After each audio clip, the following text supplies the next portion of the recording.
এই ধরনের উৎকৃষ্ট জৈব সার আমরা অতি সহজে ঘরে বানাতে পারি। তো একবারই সহজ এই সারটা বানানো।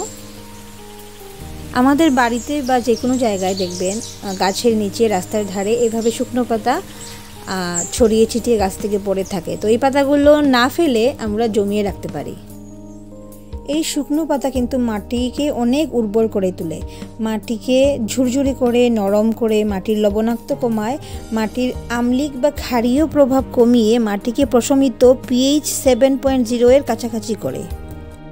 আন্তর্জাতিক জৈব কৃষি আন্দোলন ফেডারেশন IFOAM এর মতে জৈব কৃষি একটি ব্যবস্থা যা পরিবেশগতভাবে, সামাজিকভাবে এবং অর্থনৈতিকভাবে খাদ্যতন্ত্র ইত্যাদি উৎপাদনের উন্নত করে। এখন কথা হলো এই পাতা পচা সার কীভাবে সহজে ঘরে বানানো যায়। তো আমি প্রায় সময় আমার তো সময় কম থাকে, তো প্রায় সময় কিন্তু আমি বানিয়ে থাকি। আমার ছোট্ট একটা গার্ডেন আছে, গার্ডেনের জন্য। তো এখন আমি শেয়ার করছি আপনাদের সাথে। এই দেখুন, বাড়িতে আমরা সবাই উঠান ঝাড়ু দেই, উঠান ঝাড়ুর এইভাবে পাতা জমে থাকে। তো যিনি উঠান ঝাড়ু দেন আমাদের ঘরে, ওনাকে বলি এভাবে বস্তায় ভরে বাড়ির যে কোনো কোণায় রেখে দেওয়ার জন্য। আমাদের সবার ছাদের উপরে এভাবে শুকনো পাতা গাছ থেকে পড়তে থাকে, আর আমরা প্রায় সময় ঝাড়ু দিয়ে ছাদটা পরিষ্কারও করি, তাই না? তো ছাদ পরিষ্কার করে এই শুকনো পাতাগুলো আমরা কী করি, ফেলে দিই, না হয় জ্বালিয়ে দিই। তো এগুলো না ফেলে বা না জ্বালিয়ে আমরা বস্তায় ভরে রাখতে পারি। তো যখন বস্তায় ভরে রাখবো আর কিচ্ছু করতে হবে না, শুধু বস্তায় ভরে রেখে দিন। আর সময়ের সাথে সাথে দেখবেন 5-6 মাস পরে দেখবেন একদম সুন্দর, একদম ফুরফুরে একটা জৈব পচন সার তৈরি হয়ে যাবে। একদম যে কোনো গাছে, যে কোনো ছোট্ট গাছ বড় গাছে আমরা ইউজ করতে পারি। তো এভাবেও আমরা ইউজ করতে পারি। তো আমি প্রায় সময় এগুলোকে পোকা টুকা থাকে অনেকটা, তো আমি প্রায় সময় এগুলাকে আমার ঘরে যিনি কাজে আসেন ওনাকে দিয়ে বলি উপরে নিয়ে যাওয়ার জন্য। উপরে ছাদের মধ্যে প্রচণ্ড রোদ্র থাকে, তো একটু শুকিয়ে গেলে পোকা টোকা বেরিয়ে যায়। এখন আমি দেখুন বস্তা থেকে বের করে একটু ভিজা ভিজা আছে, এগুলোকে পুরো আমার ছাদের মধ্যে অনেকটা রৌদ্র আছে, পুরো এগুলোকে মেরে দেব। আর পাতার সাথে কোনো সময় পলিথিন যেগুলো থাকে এগুলো সরিয়ে দিচ্ছি। দেখুন তো একদম ফ্রেশ হয়ে আছে, এগুলোকে নেড়ে নেড়ে দিয়ে একটু শুকিয়ে নেব। আর যদি পোকামাকড় থাকে এগুলো বেরিয়ে যাবে।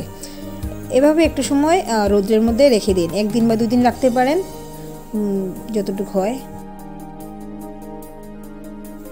তারপরে আমি কি করি, ছোট ছোট গাছের জন্য আমি কি করি, একটু চেলে নিই, একটু চেলে একদম ফ্রেশ যেগুলো একদম মিহি দানাগুলো আলাদা করে রেখে দিই। যেগুলো টবের ছোট ছোট গাছ থাকে ওইগুলোকে আমি মিহিগুলো দিই। আর ওই যেগুলো পার্ট বেঁচে থাকবে, যেগুলো বড় বড় পার্টগুলো, এগুলো আমি বড় গাছের টবের নিচে দিয়ে দিই। ঠিক আছে? তো এটা আমি করে নিই আমার সুবিধার জন্য, আপনারা করতেও পারেন, নাও করতে পারেন। যে কোনোভাবেই গাছের সাইডে সাইডে ব্যবহার করতে পারি, বা যখন গাছে মাটি বানাই তখনও আমরা এই পাতা সারগুলো ইউজ করতে পারি। আমি তো প্রায় সময় করি, একদম ফ্রিতে পেয়ে যাই এই সারটা, তো ভীষণ উপকার হয় গাছের জন্য। তো যে কোনো সময় এইভাবে বানানো 1 মুঠো পাতা পচা সার গাছের গুঁড়িতে দিতে পারি। তো গাছের অনেক ধরনের ভিটামিনও পায়, মাটি উর্বর থাকে। আর এইভাবে আমরা ঘরে অল্প অল্প কিচেন গার্ডেনে হালকা হালকা সবজি করতে পারি। সবুজ সবুজ শাক, পেঁয়াজের পাতা, ধনিয়া পাতা শীতের দিন করতে পারি। আমারও একদম সময় থাকে না, অল্প অল্প করি। আর এই দেখুন ফ্রেশ কিছু তুলে নিয়েছি। তো আমরা এভাবে আমাদের দৈনন্দিন খাবারে আমরা ফ্রেশ খাবার যোগ দিতে পারি। আর বিশেষ করে গোবর সার খুব ভালো, কিন্তু গোবর সার ম্যানেজ করা অনেকটা কষ্ট। তো পাতা সার একদম ফ্রি হয়ে যায়, গাছ থেকে পাতা পড়বে, রেখে দেবেন, সময়ের সাথে সাথে হয়ে যাবে। আর এগুলো আমরা গাছের মধ্যে ইউজ করতেই থাকবো। তো বাগান তো আর একদিনের না, চলতেই থাকবে, টুকটাক করতেই থাকি, ঠিক না? তো যারা আমরা গাছ ভালোবাসি, আমরা একদম সময় না থাকলে অল্প অল্প করেই থাকি। আর দেখতেও আমাদের অনেক ভালো লাগে ফ্রেশ সবুজগুলো। তো আজকের এই ভিডিওটা যাদের ভালো লেগেছে লাইক করবেন, আমার চ্যানেলকে সাবস্ক্রাইব করবেন। আর এইভাবে আমি আমার জীবনে, আমার সংসারের সাথে সাথে টুকটাক যাই করি আমি আপনাদের সাথে শেয়ার করব। আর এই দেখুন আমার ঘি মরিচ ধরে আছে, এই কাজগুলো টুকটাক করে করি আমি। তো এখন আমি ঘি মরিচগুলো পারবো।